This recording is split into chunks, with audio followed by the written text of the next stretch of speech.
The Word of God is alive and powerful, sharper than any two-edged sword, piercing even to the dividing asunder of the soul and spirit, and of the joints and the marrow, and is a critic of the thoughts and intents of the heart.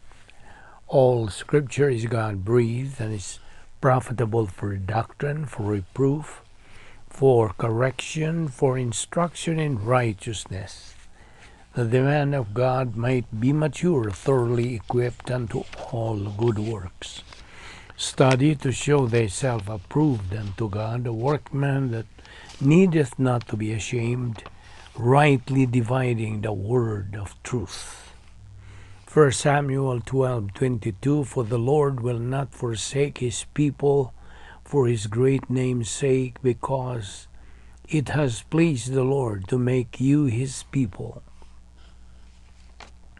Proverbs 20, verse 7, The righteous lead blameless lives.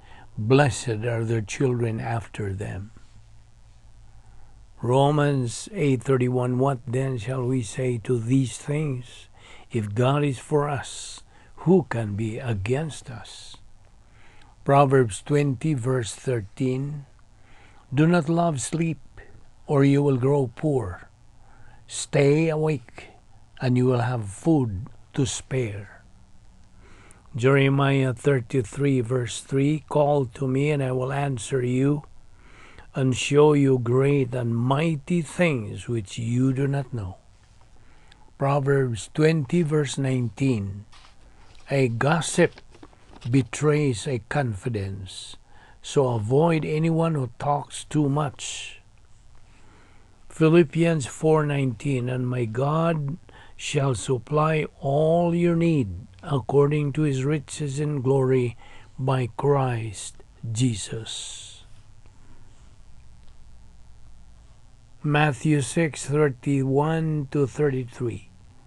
Therefore do not worry, saying, What shall we eat? Or what shall we drink? Or what shall we wear? For after all these things the Gentiles seek. For your heavenly Father knows that you need all these things. But seek first the kingdom of God and his righteousness, and all these things shall be added to you. Before we start our Bible study, nining adlaw sa masnandan, as our routine, gikinahanglan ng atong pagsugid sa tanan atong mga salang nahimo nining adlaw, aron dili kini mahimong babag o ali sa atong pagbuhatong pagtuon sa pulong sa Dios ning adlaw. So let us use right away the principle of 1 John 1:9. If we confess our sins, God is faithful and just to forgive us our sins and to cleanse us from all unrighteousness. Now, alang kanimo higalang wala pa'y kaluwasan, believe on the Lord Jesus Christ, and you will be saved. Acts 16:31. Musa sa hilo, magandam ta, pinagi sa atong pagsusi, sa atong tag sa kakalag. Let us pray.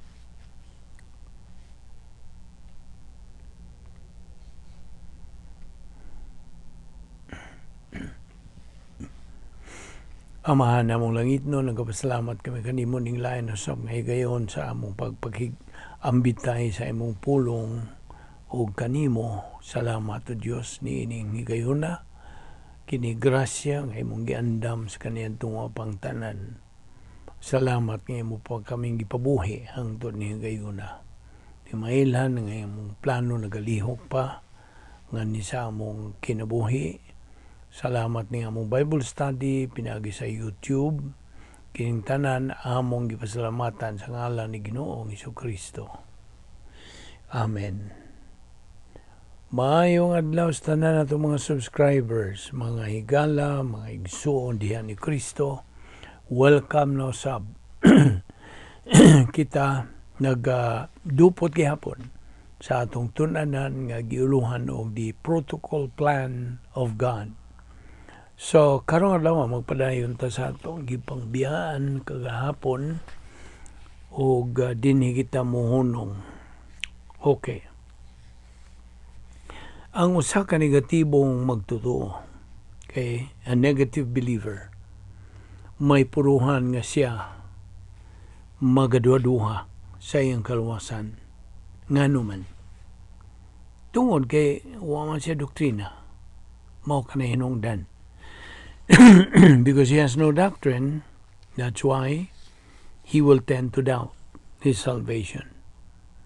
Now, kaysa ko nang ginaingon kanimo, ang usa ka negatibo nga magtotoo. Negatibo ang iyang pagtagad ngadto sa pagtuon sa pulong sa Dios. Kay duha man lagi kabahin kining atong kabuuton, negatibo, positibo. Karon kining negatibo nga magtotoo, kaya man siya doktrina, man siya kamatuoran. Gubot ang iyang pangunauna. He is a confused person. Nagkaguliyang, disorganized, disoriented to the reality of life. Unsa pa, miserably. Way kalipay. Dili siguro. Dili makabarog siyang kaugalingon. Siya usa ka pildiro nga magtotoo. Now, diha sa 1 Corinto 3:1 at sa 3, nagkanayon kini, but I say, brethren, cannot teach you the way I taught the mature believers, because you are still baby believers, carnal, babes in Christ. Now, kining brethren is the royal family of God, members. O niya, mo tigingon Pablo. Si Pablo may nagsuat niini. Apan ako mga igsuon, dili ako makatudlo kaninyo. I cannot get through to you the way I taught the mature believers. Tungod kay kamo mga bata pang gagmay. Wa pa kamoy buot. Mao ginay buot sabot sa iyang gisulti dinhi sa iyang sulat. So they are babes in Christ, therefore wa pay buot, mga karnal. So Galatia 3:26 nagkanayon kana, you became children of God through faith in Christ. Pinagis pagtuo sa imong padayon sa imong Kristohan ng pagkinabuhi, ayaw kalimot sa paggamit sa rebound technique, kining pagsugid sa atong mga sala. Kay sa diha nga usa ka magtotoo, mo rebound, mo sugid sa iyang mga sala, kini siya anas kahimtang espiritual. Apan sa diha nga magtotoo, iyang isalikway, dili niya panumbalingon ang pag-rebound, pagsugid sa mga sala, then magpabilin siyang karnal. Kaya ang spirituality o carnality are mutually exclusive. Supak gini sila sa usag-usa. Dili sila magkadungan, of course. Spirituality is the control sa Espiritu Santo. Yan ang maong magtotoo. Apan ang carnality, control kini sa kinaiyang makasasala. Now, it is impossible for a believer to please God kung siya gidumala sa iyang kinaiyang makasasala. Sabtagin ang pag-ayo. Kaya sa higayon nga ang tao maluwas, mikan siyang paggamit sa iyang positibong kabubuton.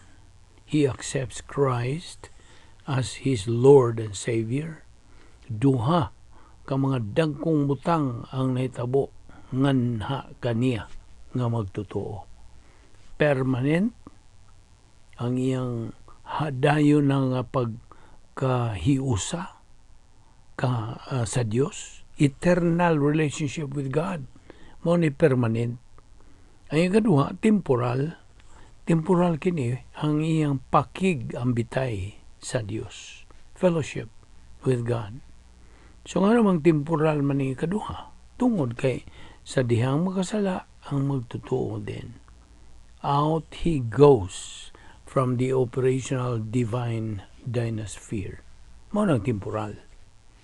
Apan mahimugod nga mo rebound siya dayon aron makabalik siya ngadto sa iyang pagkigumitay uban sa Dios. Ayaw kalimot niadtong stimulus nga believe on the Lord Jesus Christ and thou shalt be saved. That was the stimulus.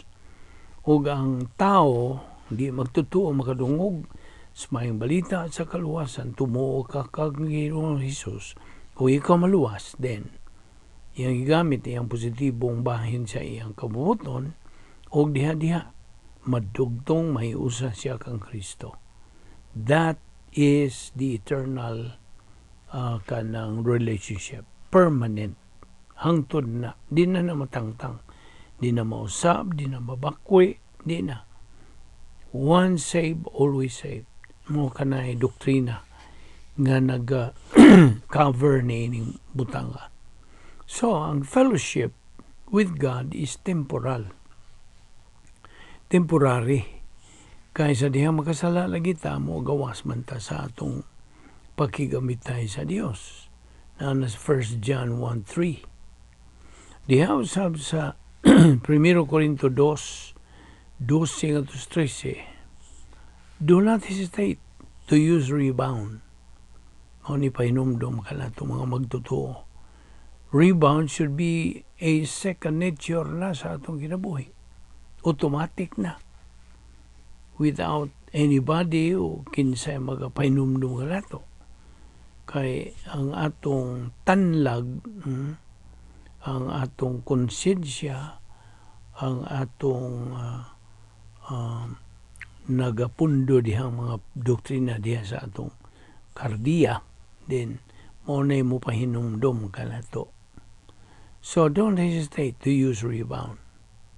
Apostle Paul was telling the Corinthian believers to be spiritual and continue learning Bible doctrine. Aron sa ingon niya na he can get through them. Si Pablo, teach them advanced Bible doctrine. So, 1 Corinthians 3:2, I give you milk, not solid food, for you were not yet ready for it. Indeed, you are still not ready. Mo ito isulting Pablo. Ngadtos mga magtutuo sa Corinthian church.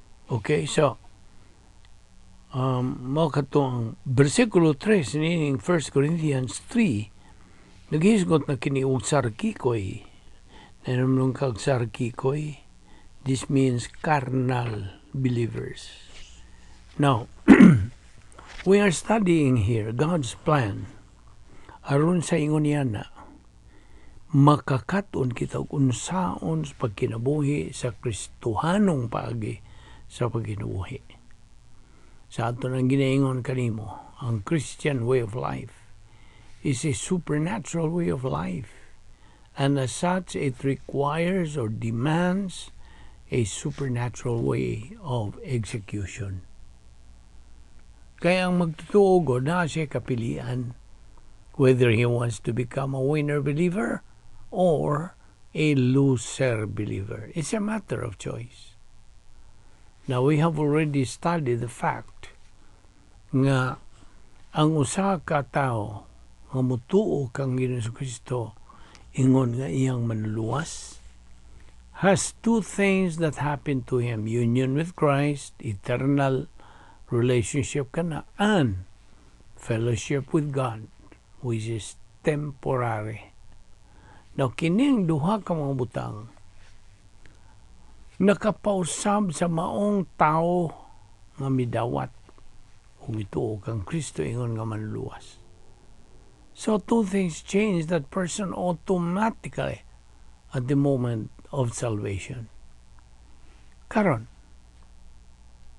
ang usa ka magtutuo who do not know this particular doctrine mentioned above, di padugay, is a confused. disoriented, disorganized person, although he is a believer, a saved person.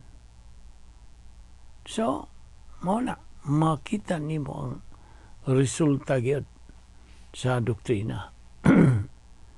Remember, once a believer, always a believer. One of God's provision for every believer is rebound. Gisangkap ni sa Dios, alang kanato. That is grace recovery. Recovery technique. Kining 1 Juan 1:9.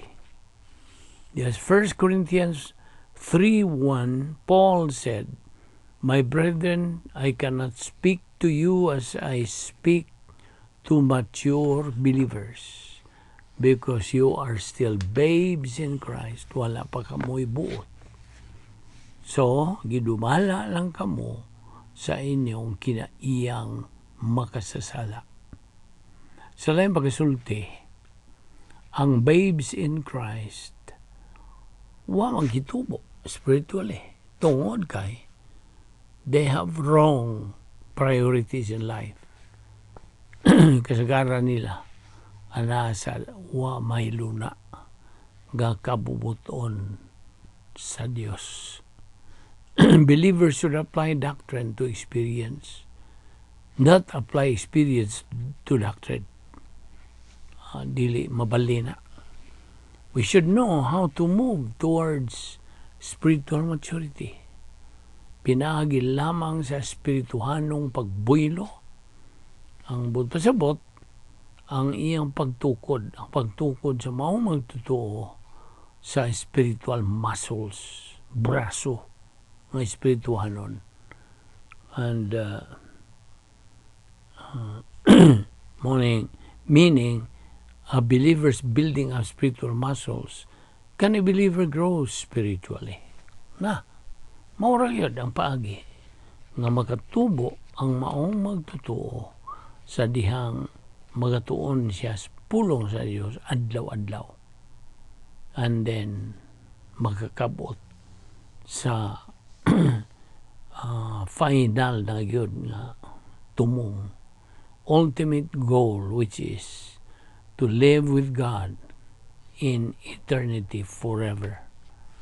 Forever is such a long, long time. Basta, di na matangtang, di na mausab. Now, so, katong kong giyon nimo nga ang mga gitawag ni Pablo babes in Christ, they are not growing spiritually. Tungod kay sayo pang ilang mga pasyunas kinabuhi. Believers should apply doctrine to experience, not apply experience to doctrine. So, kinahanglan nga masayod ang maong magtotoo unsaon niya pagsibog ngadto sa espirituhanong pagkahamtong, pinagi lamang sa espirituhanon nga pagbuylo, meaning a believer's building up spiritual muscles, meaning a believer's building up spiritual muscles, can a believer grow spiritually. Now, ang rebound is one of the basic elements and provisions to live the unique spiritual life. Yeah. Operational divine sphere is a believer's place of power. Wa tambagayon nga ang magtotoo dili makatubo. Makatubo ang magtotoo kung siya matinumanon sa mando sa Dios, kabubuton sa Dios nga patunon kita sa pulong sa Dios sa adlaw-adlaw. Kay kini maura man ang paagi nga kita makatubo sa espiritual nga pagtubo o makakabot kita sa atong tumong nga mao ang espirituhanong paghamtong. So, ang rebound is one of the basic elements and provisions aron kita makakinabuhi nining talagsaong matang sa espirituhanong panginabuhi. Operational divine sphere. kini mo ang dapit sa matag magtotoo, dapit nga may gahom, just as the prototype divine sphere mo kadto ang dapit nga may gahom sa Dios, dapit katong Pinoy ana ni Ginoong Kristo atol sa una niyang pag-ani ni kalibutan na. Sabot. So ayaw ka limot niyadtong napulo ka mga paagi sa pagsurbad sa atong suliran. Mo kini ang bersikulo o punto sa doktrina nga gikinahanglan masilsil na gyud sa atong alimpatakan. Operational divine sphere mo kini dapit nga may gahom sa Dios.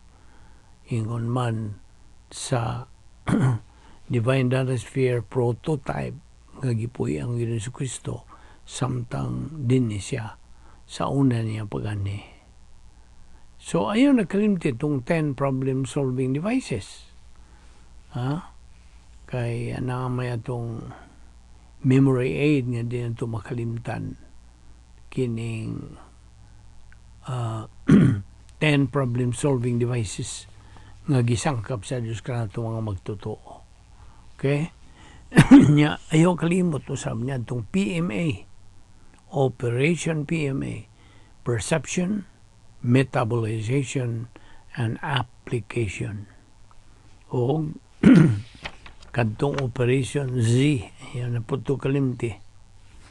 Now, hinumdum ka niya itong tulo ka arrogant skills, tulo ka mga kahandas sa pagkamapahitason.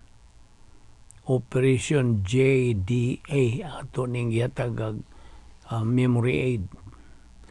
JDA, J, justification, D, deception, A, absorption. So, kung malikon ang 3 arrogant skills. Number 1, self-justification. Number 2, self-deception. And number 3, self-absorption. Now, mo hinungdan nga si Pablo, dili makatudlo ngadto sa mga magtotoo sa Korinto tungod kay sila mga karnal. Ang mga sakop sa kongregasyon dito mga karnal. That means wala sila magpuyo dito sa dapit nga may gahom sa Dios. You see? Nga maura man gyud na ang Yahweh. That's the only place where He can assist sa mga magtotoo nga nagapadayon sa pagkapositibo, pagtuon sa pulong sa Diyos o nagapadayon sa lang espirituanong pagbuylo. So, that's why Paul could not teach the Corinthian believers tungod kay sila mga carnal pa man. They had mental attitude sins which are converted to strife, panagbingkil. So, kadtong mga tawhana, mga taga-Korinto, panagawi lang sila nga sama sa mga kanang ordinaryong mga tao. Mere men. Kining gisgutan din mere men, mga dili magtotoo. See? So, kani sila, mga magtotoo, kinsa ba nagadumala nila? Espiritu Santo o kinaya magsasala? Of course, ang nagadumala silang kinabuhi, mao ang kinaiyang makasasala. You see? So, ang tendency, of course, become carnal, sangko pagka-reversionista. Now, of course, ang isgutan na mas pulong sa Diyos kung ang usa kang magtotoo na carnal,amikan sa iyang pagpagkasala, then, a believer who is carnal walks like mere men, sama sa mga di magtotoo. Kini siya may puluhan nga mahimong legalista o kanang matarong sa kaugalingon. They will tend to be legalistic and self-deception. Now, unsa to'y Grigong pulong sa kaning walking, ang paglakaw, Of course, di maginig kay paglakaw kung dili pa nagawi. So, he will tend to be legalistic and self-righteous kung dili siya mag-usab sa iyang iyang kanang pagtagad sa pulong sa Dios. You see? So ako maligon, a believer who is carnal walks like mere men. He walks like an unbeliever. Now, tungkol kay carnal malagi siya. Ang iyang panagawi sama sa mga di magtotoo. He will tend to be legalistic and self-righteous. Ang walking sa original nga giring pulong is peripateo. Kana paggawi. Now, ang walking dinhi nagpasabot not how he walks, not how he talks, how he acts, but what is inside. Diya sa iyang mental attitude. So, mao kini ang kabililohon diya sa right lobe of the mentality of our soul. So, ako malikon, walking here means not how he walks, not how he talks, how he acts, but what is inside his mental attitude. Now, excuse me, ang phrase nga mere men, kini nagkahulugan nga ikaw gi tubala sa ibog kinayang magasasala. Karnal ka, reversionista ka, o nagkinabuhi ka sa mas dili magtotoo. Sabtagi na.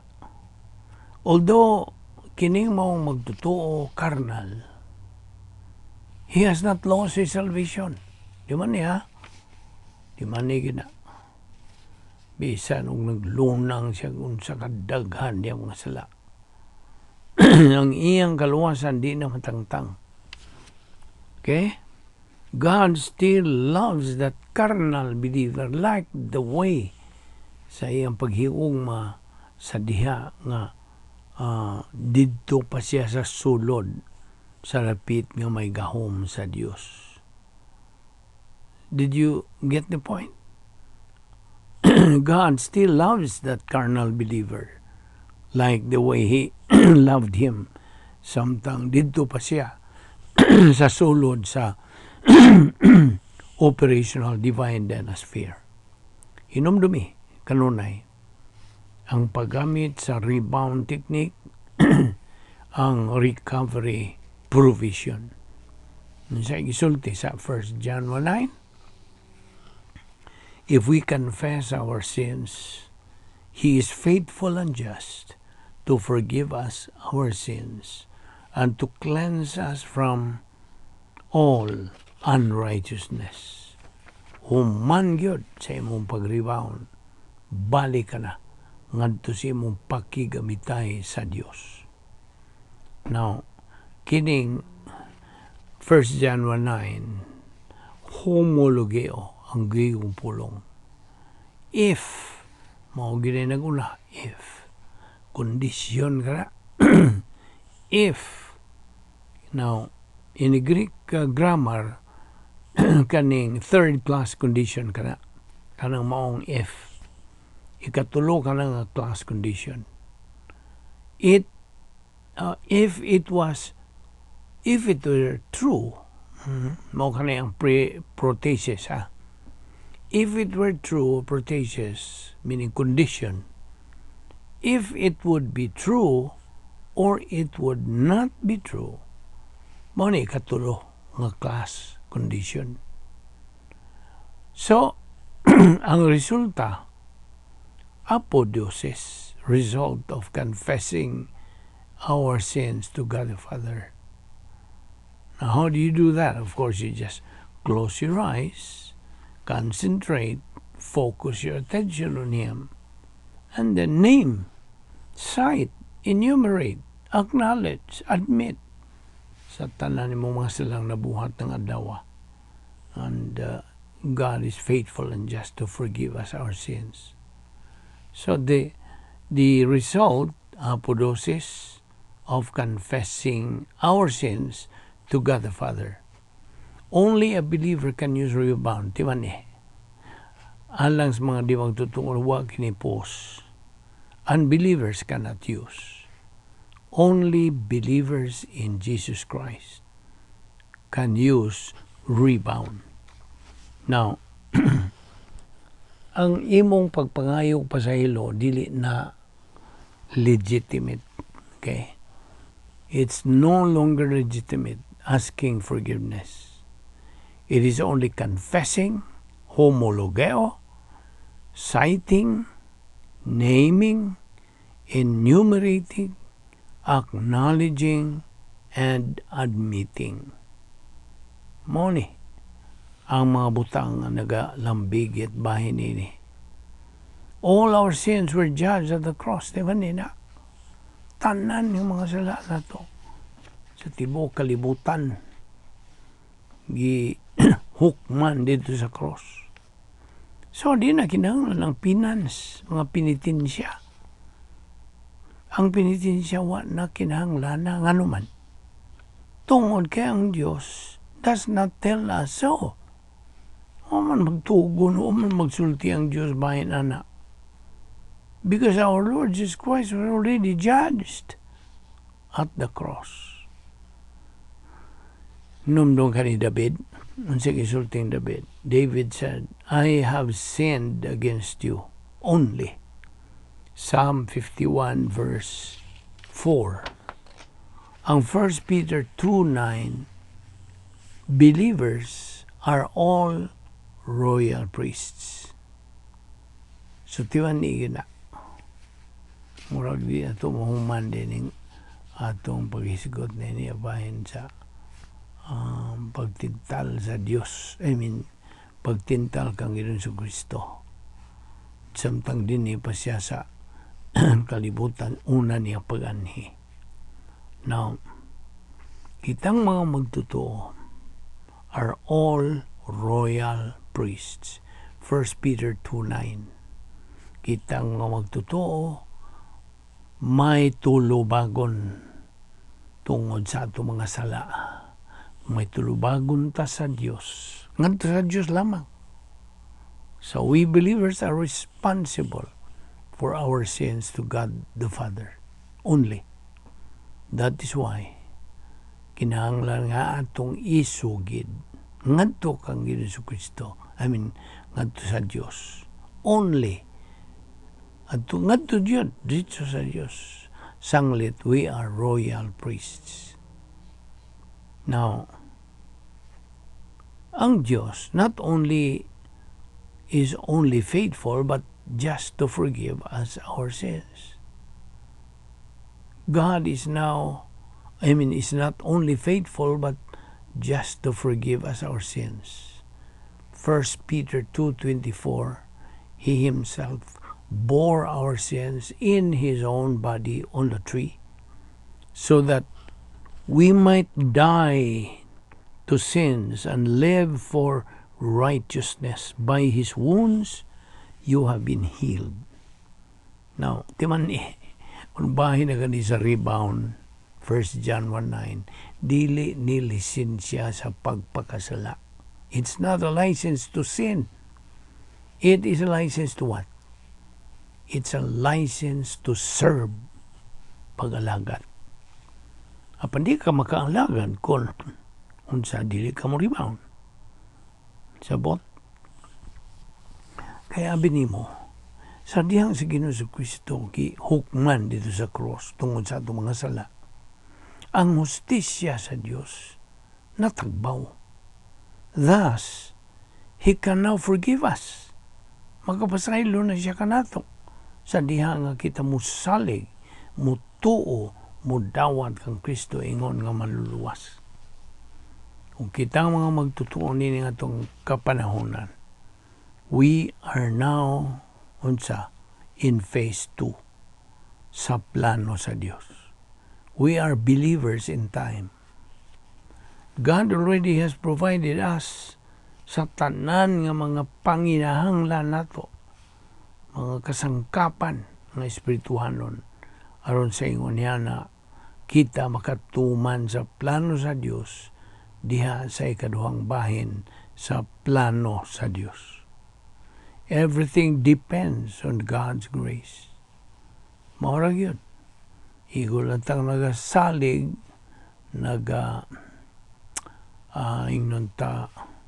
nagatuo, nagasandig, diha sa grasya sa Dios. Everything depends on God's grace. Ang grasya, as we know it, mao'y policy sa Dios.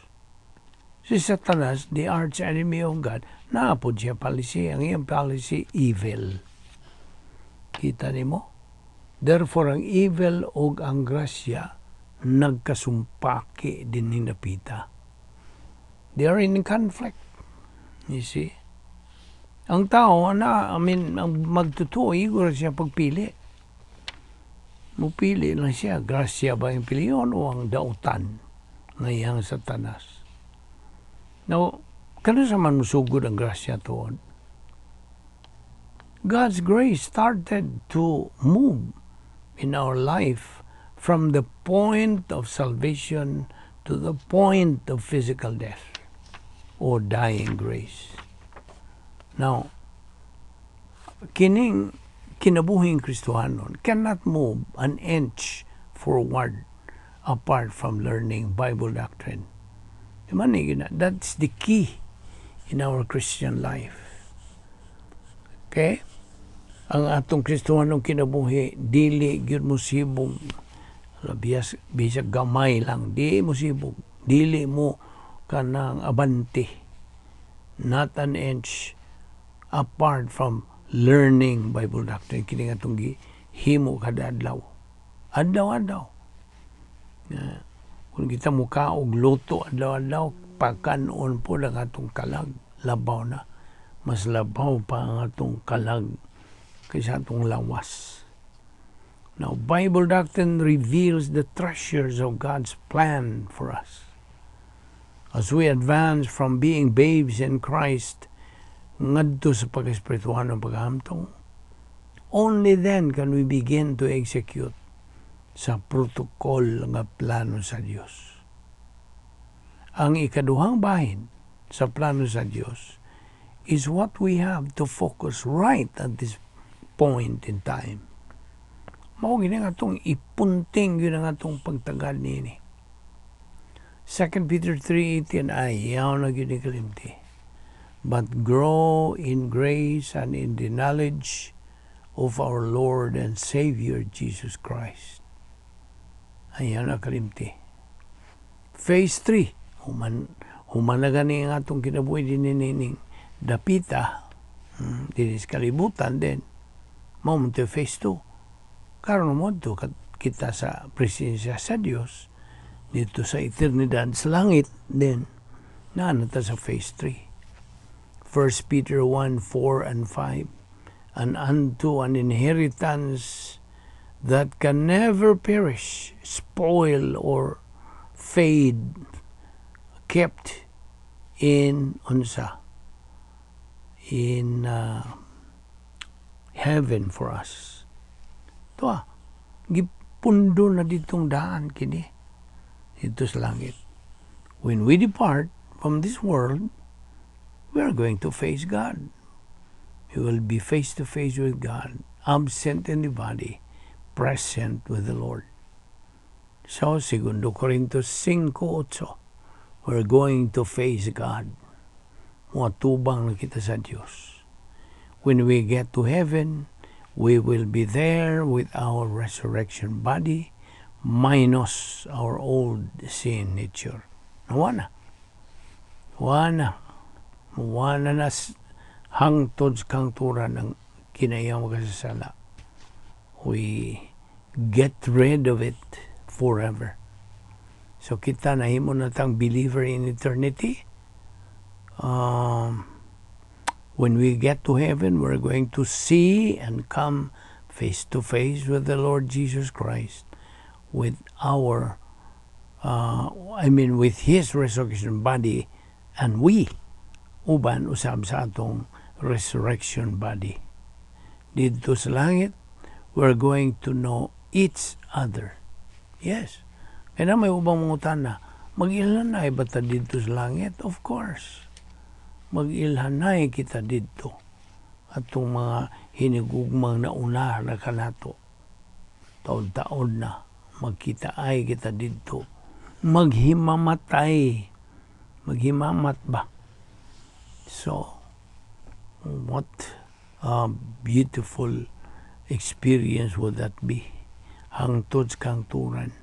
Wa na'y kaguol, wa na'y paghilak, wa na'y luha, wa na'y sakit. Tuwa na kita hangtod kang turan. Uban sa Dios sa tumang kalipay. O, sumona. Nanatay binanhaw nga lawas o sige nung gusto usab sa iyang binanhawang lawas o didto mag-ilanay kita sa usag-usa. So ayaw kalimot nito, hindi na muna kita kuto pagkakaroon og ato ning ipadayon ugma sa paghisgot, pagtuki, bahin ini. So ayaw sipiat sa pagsunod ni ini. Magampo ta, amahan na mong langit nun, nagapasalamat kami kanimo sa imong grasyang among ipahimuslan nining adlaw. Salamat sa imong pagtudlo ka na mong dugang pang mga kamaturan. Sarang namong ikadugang sa amo ng napundo nga kamaturan din sa among kalag. Salamat o Diyos ning among Bible study through the YouTube ubos sa Balbido Evangelistic Ministry kining tanan. Among ipasalamatan sa ngalan ni Ginoong Hesukristo. Amen.